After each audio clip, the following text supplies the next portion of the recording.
Keluarga Richard Eliezer terpukul mendengar tuntutan jaksa terhadap anaknya dirasa tidak adil. Richard Eliezer yang sebagai alat Verdi Sambo untuk melakukan pembunuhan berencana terhadap Brigadir Yosua, dituntut 12 tahun penjara. Menurutnya, mestinya jaksa penuntut umum menuntut Richard Eliezer dengan hukuman di bawah tuntutan Putri Chandrawati yang hanya 8 tahun penjara. Ibu Eliezer beranggapan bahwa Richard Eliezer sudah bersaksi dan menyatakan kebenaran sehingga kasus pembunuhan Brigadir Yosua terungkap.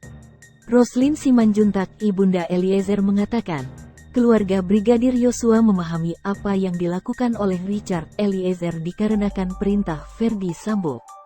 Juga di samping itu, selama proses hukum dan jalannya persidangan sudah mengakui kesalahannya dan bertobat. Kami berdua merasa sangat kecewa dan terluka dengan hasil tuntutan dari jaksa.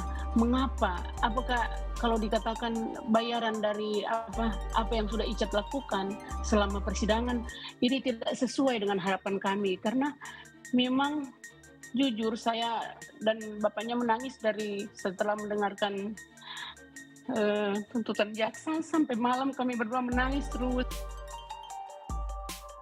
Roni Talapesi, pengacara Richard Eliezer, juga kecewa dengan tuntutan jaksa yang menjatuhkan tuntutan 12 tahun penjara oleh kliennya.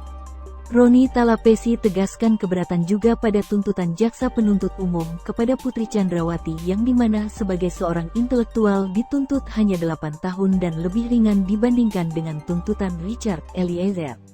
Richard Eliezer pada fakta persidangan bukanlah pelaku utama.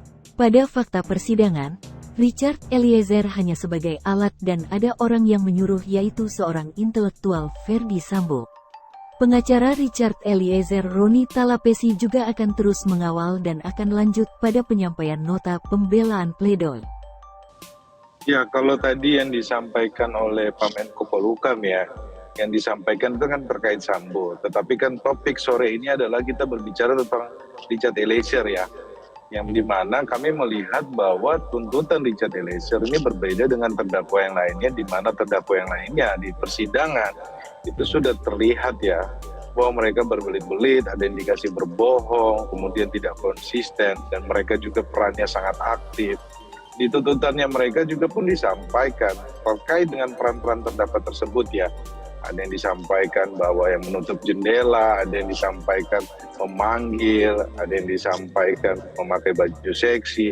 Nah, peran-peran ini kan sebenarnya sudah terlihat. Tetapi yang sangat disayangkan adalah ini terkait dengan peran Richard Eliezer. Kalau di konstruksi tuntutan kemarin banyak hal yang meringankan. Salah satu yang disampaikan oleh jaksa penuntut umum terkait dengan dia sebagai GC. Kedua, dia menyesali perbuatannya, meminta maaf dan dimaafkan oleh keluarga. Kemudian kooperatif, banyak hal yang meringankan. Tetapi ketika dibacakan tuntutan, itu yang menjadi keberatan dari kami. Nah, ini hal seperti ini memang menurut kami dalam hal berpraktek itu hal yang lumrah, biasa ya. Jaksa punya pendapat yang berbeda, tapi kami penasihat hukum juga punya pendapat yang berbeda. Tetapi sangat disayangkan fakta-fakta persidangan dikesampingkan. Kalau bicara soal relasi kuasa, sudah dari awal sudah terlihat bahwa Richard Eliezer ini pangkat paling rendah berhadapan dengan jenderal waktu itu polisinya polisi. Kalau kita bicara, dia itu yang dipanggil terakhir, diperintah yang terakhir, kemudian dia tidak bisa ketemu siapa-siapa, dia dipanggil sama ART bernama Agus, di mana ART bernama Agus itu sudah tidak tahu di mana posisinya. Nah, ini kan fakta persidangan. Kemudian aspek psikologinya juga pun harusnya diperhatikan bahwa ahli yang dihadirkan oleh jaksa penuntut umum juga menjelaskan bahwa tingkat kepatuhan dari Richard Eliezer ini sangat tinggi, berbeda dengan Ricky Rizal. Ricky Rizal ini IQ-nya bagus, gitu, di atas rata-rata. Jadi dia bisa menganalisa. Jadi hal-hal seperti ini seharusnya juga menjadi pertimbangan. Tapi kemarin kalau kita lihat dalam pertimbangan dari jaksa penuntut umum dalam tuntutan, ya memang hal-hal yang meringankan itu dimasukin. Tetapi yang ketika dibacakan angkanya ini, itu yang kok berbeda dengan terdakwa yang lainnya. Karena hal-hal yang meringankan ini tidak diperhatikan. Kemudian terkait yang disampaikan bahwa dia pelaku utama, itu kami juga jelas keberatan bahwa dia bukan pelaku utama. Dia hanya sebagai alat. Ini fakta persidangan yang sampaikan ya. Kalau jaksa penuntut umum menghadirkan ahli pidana itu juga menyampaikan dia sebagai alat yang tidak bisa diminta pertanggungjawaban pidana karena ada orang yang menyuruh sebagai intelektual dadar. Di mana intelektual dadar itu adalah Sambo. Nah, juga terkait dengan fakta-fakta persidangan yang lainnya juga dari ahli dari kita juga kita hadirkan. Tapi sekali lagi Mas Egan, ini adalah tuntutan dari jaksa, tentunya nanti kami punya hak dalam hal menjawab nota pembelaan pledoi. Oleh karena itu, Ibunda Richard Eliezer berharap hakim lebih bijaksana untuk memberi putusan kepada para terdakwa tewasnya Brigadir Yosua.